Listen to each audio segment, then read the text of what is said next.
Welcome to Manny's TV Talk, where we will talk about all of our favorite reality TV shows and news surrounding them. Grab a snack, a drink, and get comfortable because this starts now. At your ass, I don't give a Why would you do that? We're not, hey guys, Why would you do that? Hey, I'm telling you, we're not doing this. Yo, what is up, everybody? Welcome back to another recap of LAMH Huntsville. Today we're talking about the new episode, Season 6, Episode 21. When I tell you guys that this show is getting so good, it's getting so good. And this episode in particular was all over the place. It was very crazy. So let's get started. The episode starts with Keke and Melody, who are at this lunch, where Keke had just revealed that Marsau had been having some extramarital affairs and some threesomes, apparently.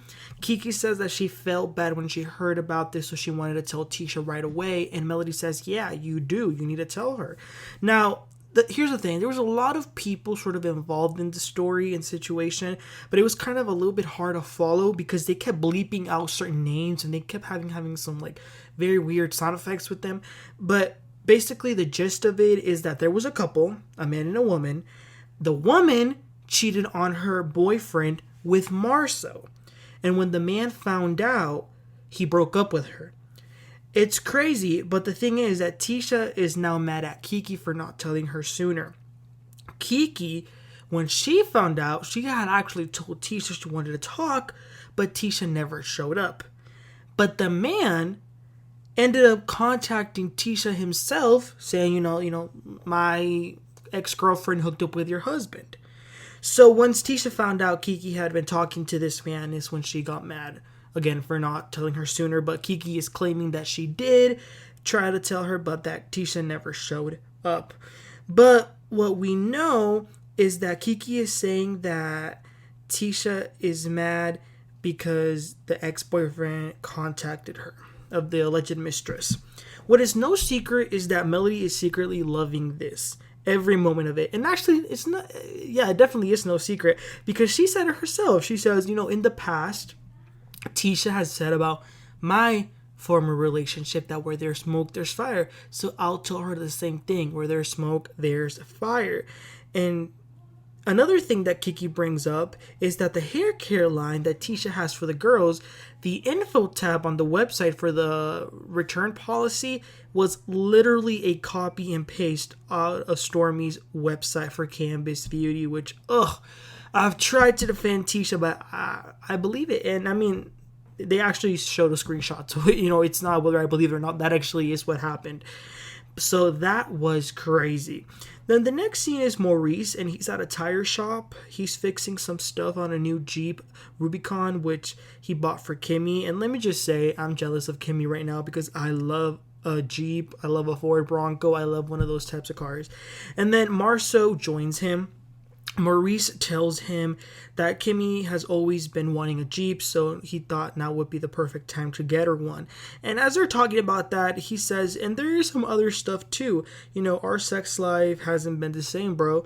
And I think he wanted to have a deeper conversation with his brother, but Marsau starts laughing, and then he asks him how often are they actually doing it. And Maurice says, maybe about twice a month.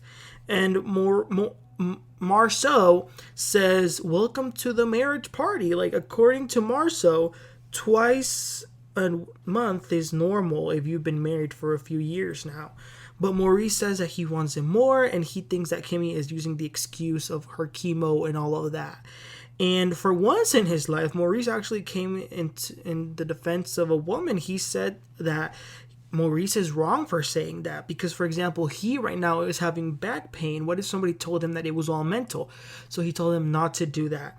Okay, so then Maurice says that he wants to have a family and friends barbecue because he felt like after the group last saw each other, they're kind of on different pages and not in the best place, so he wants to fix that.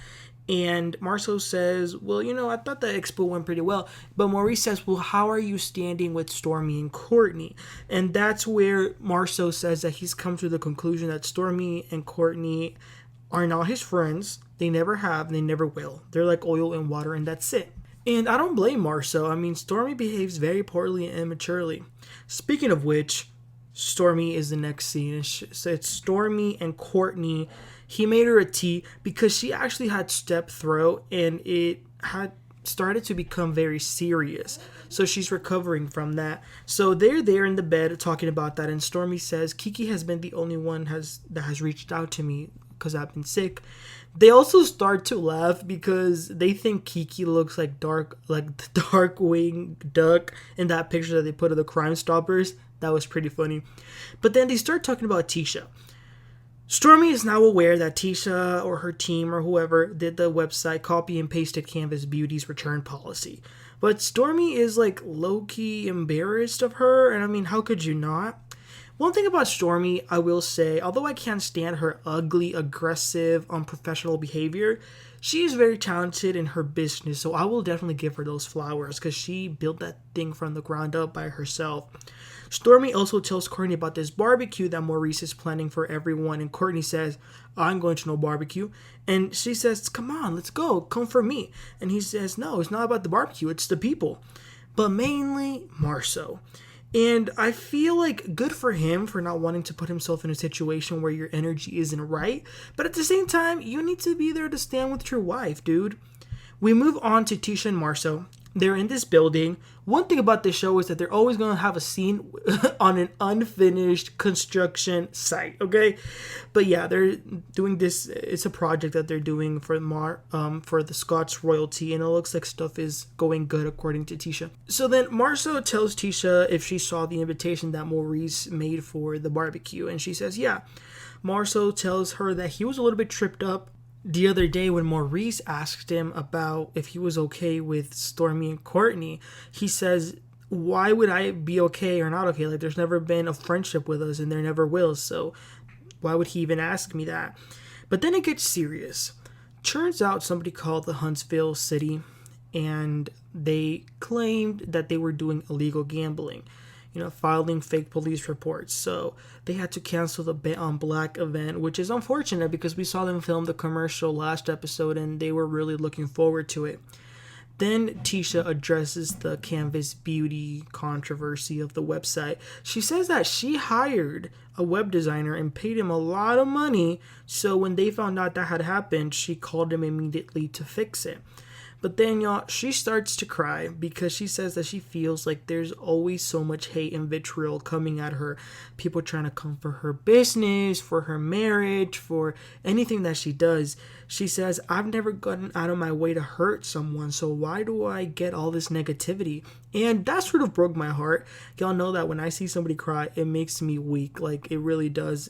But it's true. I've said for a while that Latisha gets an unbelievable amount of hatred from fans on Twitter, just anywhere, and that is really irrational and scary. I mean, this is an accomplished woman of color who has an education, has a marriage, so for people to constantly just be trying to put her down is very, very unfortunate. And I will also say, for all the people who are out there willingly trying to stop someone else's blessing, God have mercy on y'all, because y'all have no idea what's coming for you. But then it is time for the barbecue. Courtney drops Stormi off. She goes by herself. And Maurice and Kimmi actually ask, like, where is Courtney? And she says, well, didn't really like hanging around your brother, Maurice. Then Nell arrives. So do Nell and Chris Fletcher. They begin the cooking. The Scots get there. Martell. Although, when Martell got there, he tried to say hi to Melody, but she doesn't even acknowledge him. But I'm so over their drama, I don't really care. But then, you guys, Keke arrives with her husband. Tisha is not happy to see her there, and she has a point. I mean, her and Keke had promised each other when they went to that kickboxing place that they would never speak about her marriage again, and she broke that promise. And when Keke and her husband got close to the table to say hi, Tisha says hi to the husband. But when Keke says, hey, Latisha, and extends her arm for a hug, Tisha completely dodges her and leaves. But, I mean, come on. Did Keke really think she was going to hug her? Like, really? But then, oh my goodness. So Keke is mad that Tisha didn't hug her. And she sits in the table where they were playing cards. It was Marsau, Stormi, and Tisha, and then that's where Keke sits. And then Keke starts having a conversation with Stormi and tells her everything that happened. But she's clearly trying to say it out loud so that Tisha can hear her and acknowledge her. but they were playing cards, and it absolutely made me laugh that Stormi was trying to listen to Keke, but at the same time she was still trying to play with with the cards. Oh my gosh, that was hilarious. But Keke got frustrated, so she gets Stormi's cards out of her hand and throws them on the table, and she's just going on and on saying she wanted to call me, but I found about the affair, she didn't come, and she want to be mad, so be mad. Then there was a cup of Coke that happened to be sitting at the table, and that's where Keke flips it, and it all falls on Tisha's face. So she's covered in this drink, and obviously at this point she actually has to talk to Keke and says, why would you do that? Why would you do that? I will say Keke has pretty good aim, because that completely fell in Tisha's face. But the thing is, as soon as Keke did that with the drink, she got up and left the table. So then Tisha and Marsau followed her because they were shocked. And Marsau goes up to Kimmi and Maurice, and this is their house, and says, Keke just threw a drink at Tisha. Call the police so they can drug test her ass. And then Keke says, do it, B. Do it, B. And starts to approach. So then it becomes this whole group scuffle, and then we get that to be continued. Whew. Wow. The last 5 minutes of this episode were unbelievably dramatic. Okay, here's the thing. Keke, or you know what? No, Keke, we're going to call you by your government name. Latisha Dawson Jabbar. You were completely out of line for doing that. There was absolutely no reason why you should have gotten a drink and thrown it at your cousin's face. No one's face, to be honest, but especially not your cousin. You have been repeating these rumors very proudly with Melody and all of these people who really don't have Tisha's best interest at heart. And you know what the hell you're doing. So of course Tisha is going to be mad at you. She's been giving you chance after chance to make things right with her. And I'm not saying that it's all Keke's fault. I'm sure she has some very reasonable explanations or reasons why she doesn't like Tisha at the moment, but that's not okay. And I will say, this cast, Stormi, Nell, Keke, they all need to be glad that Tisha's not ghetto and ratchet, because the amount of times that she could have already, choked them, or like Candy said, headbutt them. And they also better be glad that Miss Wanda wasn't there, because I'm damn sure that if Miss Wanda was there, Keke wouldn't have done that. But anyway, that was what happened. I will say, just on Keke's defense, it is incredibly infuriating when someone is ignoring you. You're trying to talk to them. I understand that, but you can't let someone else's actions influence your own. Okay? It just gets ugly. But anyway, you guys, what are your opinions? I want to hear from you guys. What are your opinions about the Tisha and Keke situation? Who do you think is truly at blame? Keke or Tisha? I think that we can all agree that Keke should have never thrown that drink. And I saw a lot of people on social media saying, maybe she's clean, maybe she's not clean. It really doesn't matter. You still should not. It's still considered an assault. That's my point. But let me know, you guys. Please don't forget to like and subscribe, and I'll catch y'all next time. Y'all have a great one. Bye.